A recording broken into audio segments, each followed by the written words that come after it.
guys, welcome back. Thank you so much for joining me today here at the Littlest Jungle. I am really excited because I'm going to walk you through my Littlest Jungle.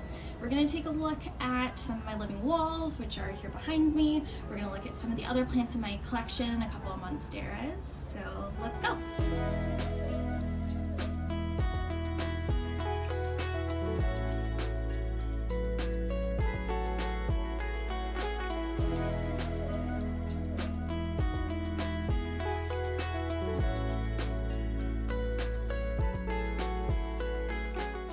First up, I have my living walls to show you guys. These I've had for a little over a year now. My husband and I built them back in like December 2018, but I really didn't start filling them until about April-ish. Each wall is made up of these really cool felt grow pockets. So think of it as like a grow bag that you would use for like your tomato plants or something. Those are really popular. But instead of being just one bag, it's this big sheet that has a bunch of individual pockets. So I have two sizes. The first size holds 32 plants. They're definitely my smaller plants, things that maybe don't mind being a little group bound.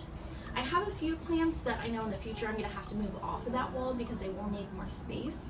For example, my Rhaphidophora tetrasperma, as well as the pink princess that's hiding in there. They're going to need a little more space in the future, but they're pretty happy there for now.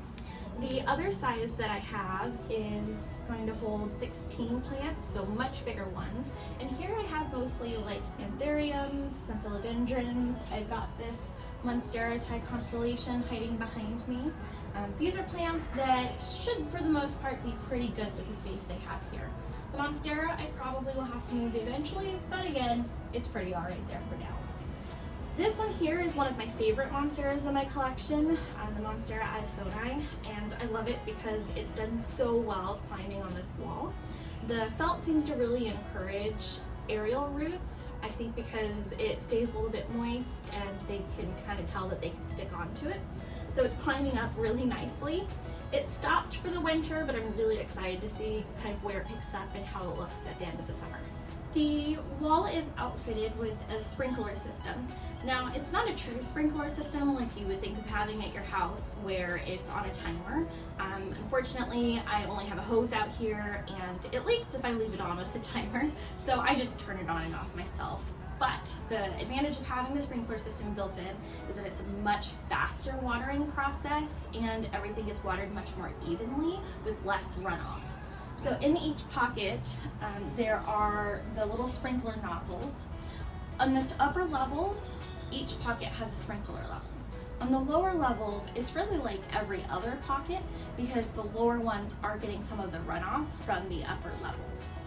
One of the great things about the grow wall is that it is made of this porous felt, so really I've never had any trouble with overwatering plants. If you're an overwaterer, go felt. Highly recommend it. Now I mentioned that with the sprinkler system there is some runoff. I like to water my plants really thoroughly, which means allowing the runoff to happen. And what I've done is I've placed plants underneath to help catch it so my patio isn't constantly flooded. So down below I've hung the staghorn fern for my first video.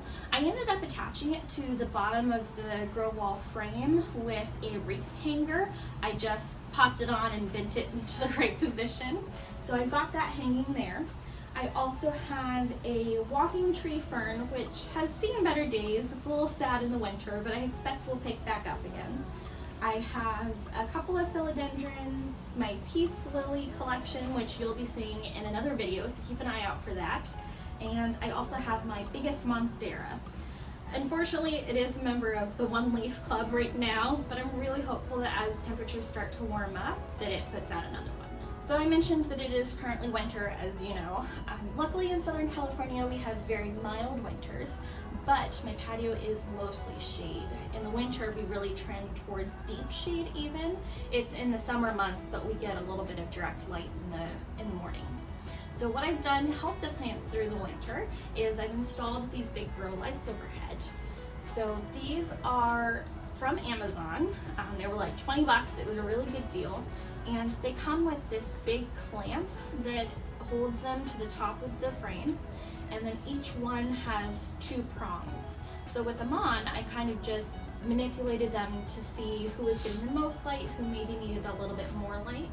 Of course, the plants towards the edge of the patio, away from the wall, need a little bit less because they are getting some bright and direct light here and there, especially on days that aren't so overcast. Towards the inside of the patio, right up against the wall, that's really the darkest amount of shade. So I have some of the lights kind of concentrated in that area there. So those were the living walls. There's something I'm really proud of and something I've really enjoyed having. I am planning to do a build video for you all sometime in the future, once we're out of quarantine maybe. So keep an eye out for that as well. Moving on, I'm going to show you some of the other plants in my collection, starting with my bamboo shelves. So these here are my bamboo shelves. Again, another great Amazon purchase. If you're gonna have outdoor shelves, I highly recommend bamboo. It's really sturdy and it holds up really well to the elements. So this one has been through 2 winters with me now. Gets rained on, it's gotten dirty, it's been hosed off, it's been scrubbed down, and there's no signs of wear on it. So I'm really pleased about that and highly recommend bamboo shelving.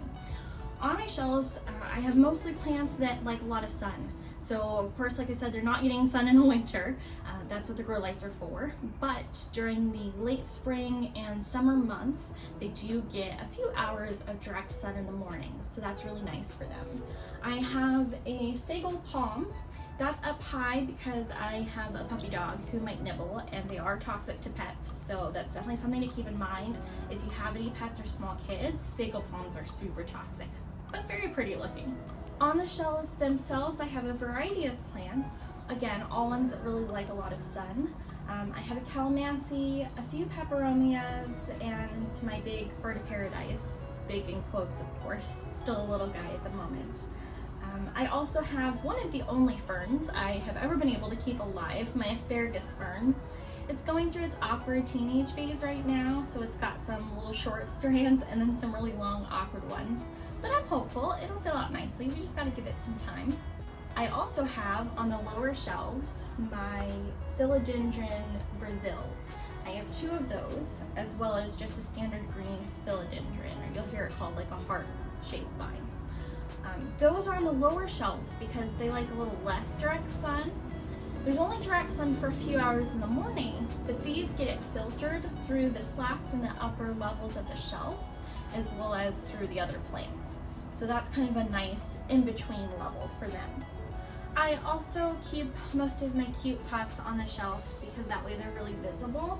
I've got my little mustache Moody here from Aloe Frost. He's my favorite.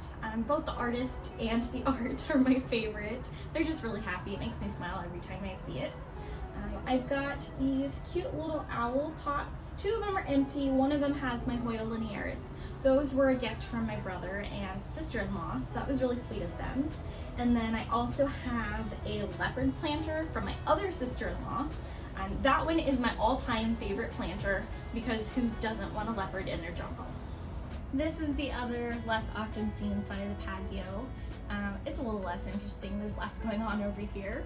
I have my not very large, like medium-sized fiddle leaf fig, Ficus lyrata. This one I actually got at Costco. We've been through a lot together. This is our 2nd winter together. The first winter, we moved inside, we moved back outside, we lost a lot of leaves. It was all very dramatic. This winter has definitely been much better. It's kind of what I've learned on. I also learned how to create branches for the fiddle leaf fig, and that's using really careful cuts and making notches. Let me know in the comments if that's something else you guys would like to see a video on how to do. Behind me, I also have my hanging pots on the little patio divider we have. It was kind of a fun way just to dress up the hose area because there was really nothing going on here. So each of these hanging pots I made. It was really easy. I just got some sturdy plastic pots, some hooks, and a drill. So far, I have pretty good luck here. I've had one plant die because it just wasn't quite happy with the light it was getting, but overall we're doing really well, and I'm excited to be able to add more plants to it. On the other side, I have one of my 2 smaller monsteras. This was one of my first house plants. So my very first house plant ever was a peace lily. Second was this monstera, which has since been split into 2 different pots. It gets really good light there, so the monsteras are always really happy. So I rotate them about every 6 months or so. I also have here my potting bench. This is where I do all of my repots, my leaf trims, all of kind of those small activities happen right here. And it's a really nice shelving unit as well. So I can open the doors and I've got all of my tools stashed away. I've got a big Home Depot bucket full of extra potting soil, things like that. The potting bench actually came from Ikea. We found it in their like bargain finds clearance area because it was actually missing the top. That's worked out kind of in our favor because I replaced it with just a larger piece of outdoor type wood. It's wood that has like been treated so it stands up to getting wet frequently, and it actually ended up giving me a lot more room to work that way, so it definitely was in my favor and I got a really good deal. So that was my littlest jungle tour. I hope you all enjoyed this video. If you did, please give us a thumbs up and hit the subscribe button down below. If you want to chat more about this or anything else planty, see us on Instagram. Thanks for watching.